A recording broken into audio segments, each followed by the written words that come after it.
اس وقت مکہ شریف میں ایک لڑکی تھی، اس کا نام تھا حضرت خدیجہ. کیا نام تھا؟ سب کی آواز نہیں آئی. حضرت خدیجہ اس کا نام تھا. یہ مکے میں سب سے بڑی پیسے والی عورت تھی، سب سے بڑی پیسے والی عورت. ان کے باپ کا نام تھا خویلد. پورے مکے میں 40 اونٹوں پر ان کے لگیج کے سامان لگے ہوئے. سب سے زیادہ پیسہ پورے مکے میں ان کے پاس، ان کے باپ کے پاس تھا. ان کا نام تھا خدیجہ. ان کی شادی ہو چکی تھی، لیکن شوہر کا کچھ سالوں کے بعد انتقال ہو گیا. باپ نے پریشر ڈالا میری بیٹی دوسری شادی کر لے، تو جناب خدیجہ نے دوسری شادی بھی کر لی. دوسرے شوہر کے نکاح میں گئی تو ایک بیٹا پیدا ہوا. امی خدیجہ سے کہ شکم سے ایک بیٹا پیدا ہوا. اللہ اکبر. کچھ مہینوں سال کے بعد ان کے دوسرے شوہر کا بھی انتقال ہو گیا. خدیجہ دوسری مرتبہ بیوہ ہوئی تھی. میری بہنوں سننا، دوسری مرتبہ خدیجہ بیوہ ہوئی تھی اور عمر تھی خدیجہ کی 40 سال. کتنی؟ آواز کمزور ہے آپ کی. 40 سال امی خدیجہ کی عمر تھی اور حضور کی عمر 25 سال کی تھی. جب دوسرے شوہر کا انتقال ہو گیا تو امی خدیجہ نے کہا سن میرے باپ اور اے میری سہیلیوں سنو، خبردار اب کوئی رشتہ میرے گھر میں مت لے کے آنا. مجھے مردوں سے سخت نفرت ہے، مجھے بڑی گھٹن ہوتی ہے منحوس چہروں کو دیکھنے کے بعد. اب میں کسی مرد کے نکاح میں نہیں رہوں گی، آزاد رہوں گی. اب میں تیسری شادی نہیں کروں گی. مجھے نہیں چاہیے کسی مرد کی صحبت، اس کی خدمت نہیں چاہیے. کوئی میرا زوج بنے نہیں چاہیے. میں کسی کی زوجہ بنوں نہیں چاہیے.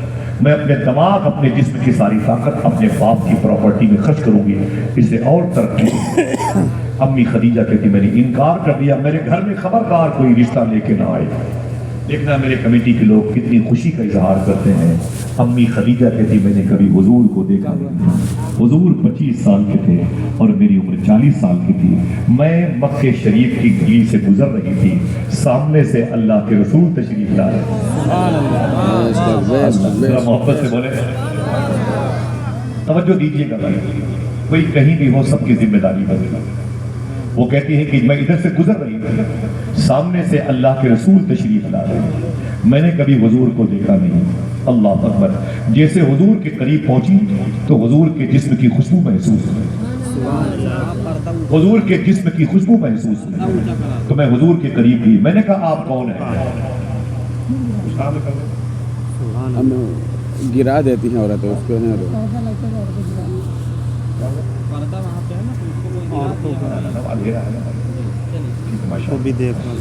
سنیے نا توجہ سے. کوئی بھی کام ہو تو مجھے روک دیا کرے، میں رک جاؤں گا. آقا کریم صلی اللہ تعالی علیہ وسلم کو دیکھا نا امی خدیجہ نے ٹھہر گئی اور حضور کو دیکھ کے پوچھی آپ کون ہیں؟ میرے آقا فرماتے میں اللہ کا رسول ہوں. قرآن مجھ پر نازل ہوا ہے، جہنم سے نکال کے جنت میں لے کے جانے والا میں. لوگوں کے سر کو خدا کے حضور جھکتے ہوئے میں دیکھنا چاہتا ہوں. اللہ کے رسول فرماتے یتیموں کی غم گساری میں کرتا ہوں، بیواؤں کے سر پہ دست شفقت پھیرتا ہوں. الطاف حسین حالی نے کہا تھا وہ نبیوں میں رحمت لقب پانے والا، مرادیں غریبوں کی بر لانے والا. اللہ کے رسول کو جب دیکھا خدیجہ نے دنگ رہ گئے. کہتی ہیں حضور کی چمکتی ہوئی پیشانی دیکھی، حضور کی مبارک بینی شریف دیکھی، حضور کے لب دیکھے، حضور کے رخسار دیکھے، حضور کا زخم مبارکہ دیکھا. میرے دل سے آواز آئی عجیب بات ہے، آج تک میں نے ایسا انسان نہیں دیکھا. آواز آئی اے خدیجہ دیکھتی بھی کیسے، بنانے والے نے دوسرا محمد بنایا. اللہ کی بڑی شان ہے. اللہ میرے امام فاضل بریلوی کے منجھلے بھائی علامہ حسن بریلوی کہتے ہیں ایسا تجھے خالق نے طرح دار بنایا، یوسف کو تیرا طالب دیدار بنایا. تعلیم کی کمی ہے اسی لیے مدرسہ کھولا گیا، ورنہ آپ ان مبارک ناموں پر آپ مسکراتے. سمجھ رہے ہیں؟ اس لیے بہت گراف نیچے کرنا پڑتا ہے بات کرتے وقت. بس آپ توجہ دیا، کوئی بات ضائع نہیں ہوگی. ٹھیک ہے. اللہ کے رسول کو دیکھا تو خدیجہ تڑپ گئی. آپ اللہ کے رسول ہیں میرے آقا فرماتے ہاں. خدیجہ کہتی حضور چلے گئے لیکن میری آنکھوں کے راستے سے میرے دل میں آ گئے. کاش آپ اور زور سے سبحان اللہ کہیں. کبھی کبھی میرے نہ کہنے پر بھی کہنے والی بات ہو تو سبحان اللہ کہیں. اچھا لگتا ہے، حالانکہ مجھے سنجیدگی بہت پسند ہے، مجھے خاموشی بہت پسند ہے۔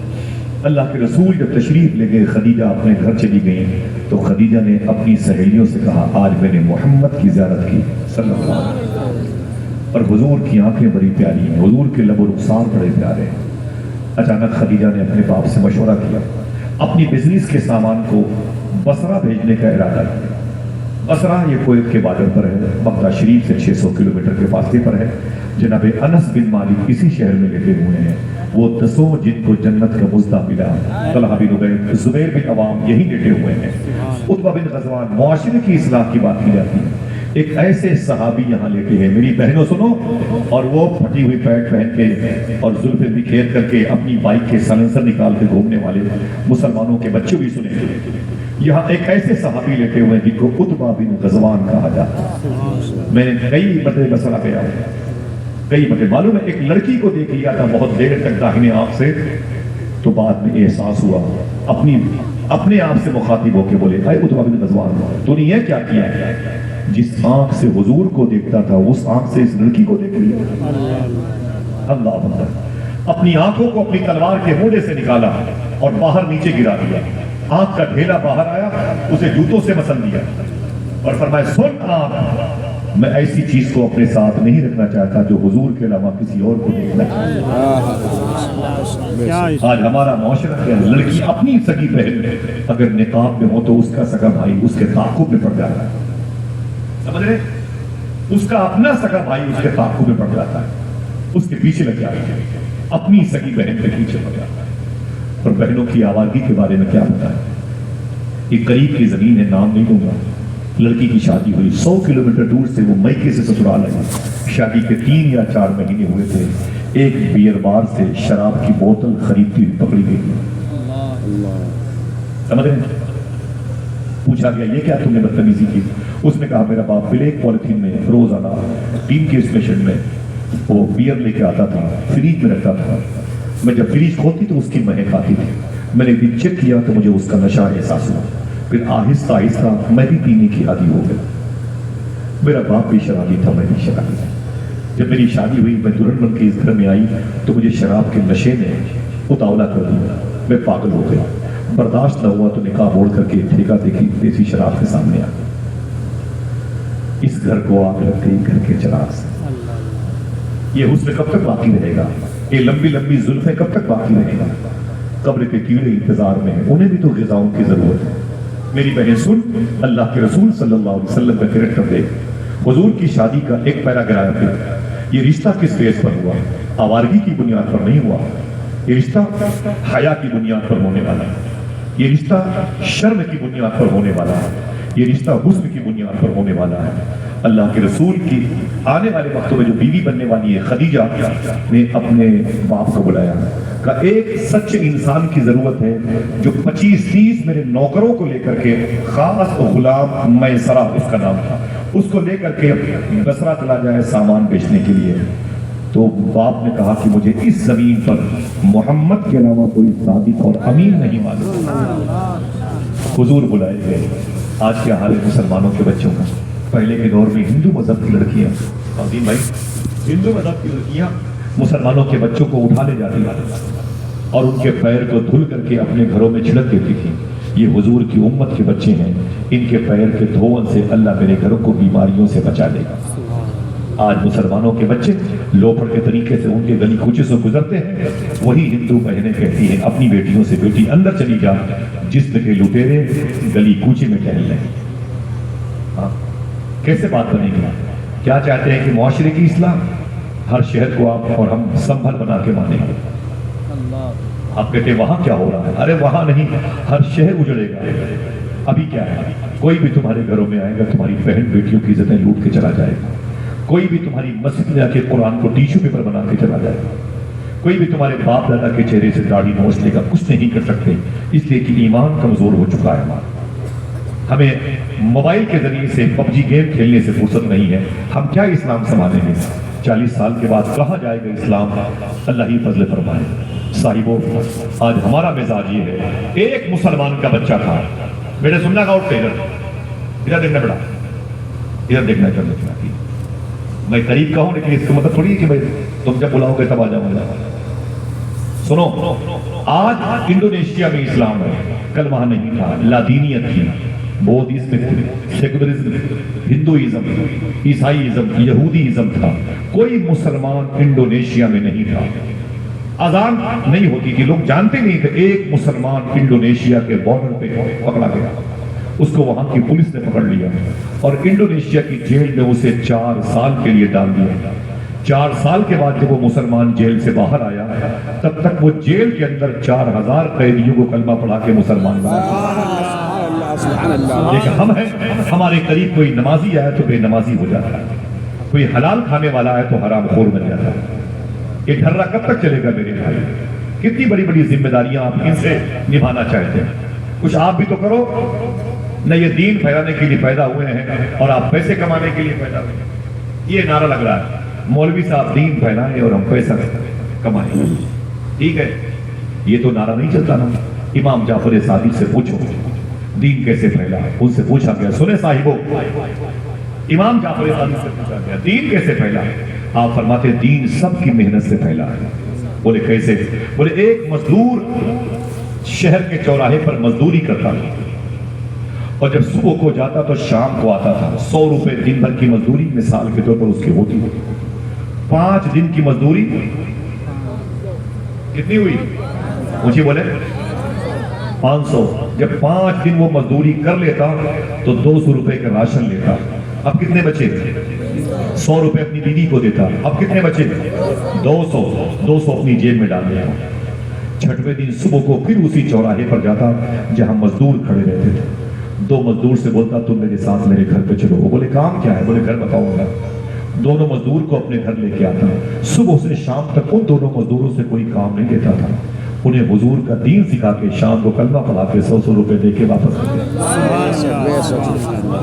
دیا. ایسی دین پھیل جائے گا. کٹہل چوری کرنے سے، آم چوری کرنے سے، جانوروں کی گوشت کھا کر ہڈیاں ہندوؤں کے دروازوں پر پھینکنے سے. مجھے بتائیں اذانیں ہوتی ہیں تو مؤذن کے لہجے کا مذاق اڑایا جاتا ہے، امام کے لہجے پر اس کے حروف کی ادائیگی پر کمنٹس کیا جاتا ہے اور جمعہ کی نماز پڑھنے پر ہمارے شور نہیں پیدا ہوتا. کیسے بات بنے گی؟ بڑی دنیا دیکھی ہے میں نے، بڑے بڑے اجڑے ہوئے کئی ملک دیکھے ہیں. میں چاہتا ہوں کہ اس سے پہلے کہ وہ آنچ یہاں پر تیز ہو، آئیے سنبھلیں اور قرآن کی طرف لو لگائیں. معاشرے کی اصلاح کیسے ہوگی؟ اللہ کے رسول کی یہ ہونے والی بیوی ہے. خدیجہ نے اپنے نوکر سے کہا میسرہ سے تم محمد عربی کے ساتھ جاؤ. اور بصرہ بڑی عظیم زمین ہے. میں نے بتایا انس بن مالک یہی بیٹھے ہوئے ہیں. کاش آپ جانتے ان کے بارے میں. اور تو سبحان اللہ کے 10 سال تک مدینے میں حضور کے گھر کی سبزیاں لانے والے اس صحابی کا نام انس بن مالک ہے جن کی مدار شریف بصرہ میں ہے. ہمیں پتہ ہی نہیں. مولائے کائنات کے خلیفہ حضور کی بیوی امی سلمہ کا دودھ پینے والے خواجہ حسن بصری یہی بیٹھے. 100 مرتبہ خواب میں اللہ کو دیکھنے والے امام اعظم ابو حنیفہ جن سے اپنے خواب کی تعبیر پوچھنے جاتے تھے وہ امام محمد ابن سیرین یہی بیٹھے. یہیں پر حضور بزنس کرنے کے لیے گئے تھے اور حضور واپس آ گئے. ایک لمبی داستان مجھے سمیٹنا ہے. حضور واپس آ گئے. جب میرے آقا واپس آئے نا معلوم ہے کیا ہوا؟ تو حضور مکے کے بارڈر پہ ٹھہر گئے، سرحدوں پہ ٹھہر گئے اور سارے نوکروں سے کہا اپنے اپنے گھر چلے جاؤ. اور میسرہ غلام سے کہا تم جا کے خدیجہ سے کہہ دو کہ محمد عربی صلی اللہ علیہ وسلم صبح کو اپنا حساب لیکھا جوکھا کرنے آئیں گے. جیسے ہی میسرہ حضور کی یہ بات لے کر کے اپنی مالکن خدیجہ کے پاس آیا، خدیجہ نے کہا حضور کہاں ہیں؟ کہا مکے کی سرحد پہ آرام کر رہے ہیں، صبح کو آئیں گے. خدیجہ نے کہا اے میرے نوکر خاص یہ بتا محمد عربی کے ساتھ تیرا سفر کیسا ہوا؟ تو نوکر کہتا ہے اتنا اچھا سفر اس سے پہلے کبھی نہیں ہوا جتنا اچھا سفر حضور کے ساتھ. نہ محمد سے بولے سبحان اللہ. آقا کریم کی بات چلی تو خدیجہ نے کہا یہ بتا حضور کے ساتھ سفر کیسا لگا؟ تو بڑی لمبی داستان بتائی، مجھے بتانے کا وقت نہیں ہے. بولے صبح کو حضور آئیں گے. کتابوں میں لکھا ہوا ہے، پیر کرم شاہ ازری لکھا ہے کہ امی خدیجہ کہتے ہیں صبح کو میں اتنی بے چین ہوئی کہ اپنی بالکنی پہ چلی گئی. جب بالکنی پہ چلی گئی تو میں نے اپنی انگلیاں اپنی آنکھوں پہ رکھی اور رکھ کر کے حضور کا انتظار کرنے لگا. محمد سے بولے سبحان اللہ. آقا کریم کا انتظار کرنے لگی. وہ آ رہے ہیں، وہ آئے، وہ آنے والے. تھوڑی دیر کے بعد حضور میری گلی میں نظر آئے. میں خوش ہو کے اوپر سے نیچے آ گیا, جلدی دوڑ کے زینے سے نیچے آئی, اور پھر میں نے حضور کو دیکھا دروازے پر کھڑے ہیں. تو میں نے کہا آپ تشریف رکھیں. حضور بیٹھ گئے. توجہ دیجیے گا, حضور تشریف فرما ہو گئے. امی خدیجہ کہتی میں حضور کے سامنے بیٹھ گئی. آج تک میں اتنے قریب حضور کے سامنے کبھی نہیں بیٹھی. حضور کیا کرنے آئے ہیں؟ حساب دے رہے ہیں. کیا کرنا ہے؟ جیسے امی خدیجہ کہتی ہیں کہ میں نے کہا یہ بتائیں حضور. حضور نے گردن اپنی جھکا رکھی. سنیے گا, توجہ دیجیے. حضور نے اپنی گردن جھکا رکھی. امی خدیجہ کہتی میں نے حضور سے کہا یہ بتائیں چھوٹی والی کھجوریں کتنے کی بکی ہیں؟ اگر آپ سمجھ لیں تو سبحان اللہ کہیے گا. امی خدیجہ کہتی حضور نے گردن نہیں اٹھائی, گردن جھکائے جھکائے جواب دیا چھوٹی والی کھجوریں کتنے کی بکی ہیں؟ سامنے ایک جوان عورت بیٹھی ہوئی ہے, اس کا حسن ظاہر نہیں موجود ہے, اس کے چہرے پر جاذبیت ہے, کھچاؤ ہے, مقناطیسیت ہے, میگنیٹ سسٹم اس کا چہرہ ہے, لیکن حضور نے اسے دیکھا نہیں. پھر امی خدیجہ کہتی ہیں بڑی والی کھجوریں کتنے کی بکی ہیں؟ حضور نے پھر گردن نہیں اٹھائی. آپ سمجھ رہے بھائی, حضور نے پھر گردن نہیں اٹھائی ہے. حضور نظریں جھکا جھکائے ہوئے جواب دیتے چلے گئے, جواب دیتے چلے گئے. امی خدیجہ کہتی میں اکسا اکسا کر کے حضور کو ٹچ کرتی, ہاں بتائیں بتائیں, یہ بتائیں, ادھر دیکھیں, یہ بتائیں. لیکن امی خدیجہ کہتی وہ میری طرف نظریں اٹھا کے دیکھتے نہیں. میری ماں خدیجہ وہ تمہاری طرف کیوں دیکھتے, جس کی آنکھوں نے رب کے جلوے دیکھے وہ تمہاری طرف کیوں دیکھے گا. امی خدیجہ کہتی بڑے بڑے نوابوں کے بیٹے میرے اسی گھر میں آتے تھے, حساب کرنے کے لیے آتے تھے. وہ حساب کم کرتے تھے, میرے چہرے کو زیادہ دیکھتے تھے. دیکھنا ہے کہاں کہاں تک کے لوگ سبحان اللہ کہتے ہیں.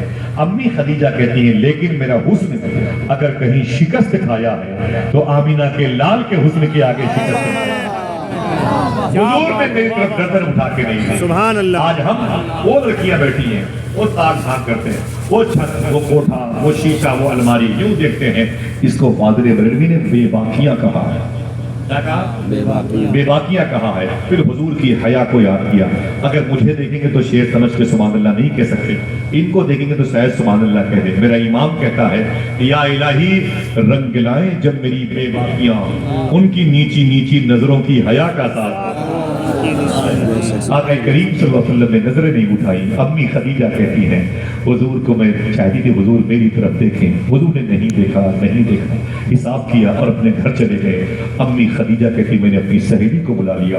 میں نے کہا سن. بولے کیا بات ہے؟ میں نے کہا مجھے محبت ہو گئی ہے.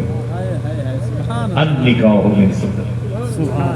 حضور نے نظریں اٹھا کے نہیں دیکھی. میری بہنوں غور کرنا, غور کرنا تھا. یہ رشتہ ہوتا کیسے ہے؟ یہ سب سے عظیم رشتے ہوئے کیسے؟ شب اسرا کا دولہا, دولہا بنا کیسے؟ آئے آئے. ایک خدیجہ جیسی عورت مومنوں کی ماں کیسے بنی ہے؟ سوچو میری بہن, سوچو. بڑی تم پر ذمہ داریاں ہیں, خدا کی قسم ہے.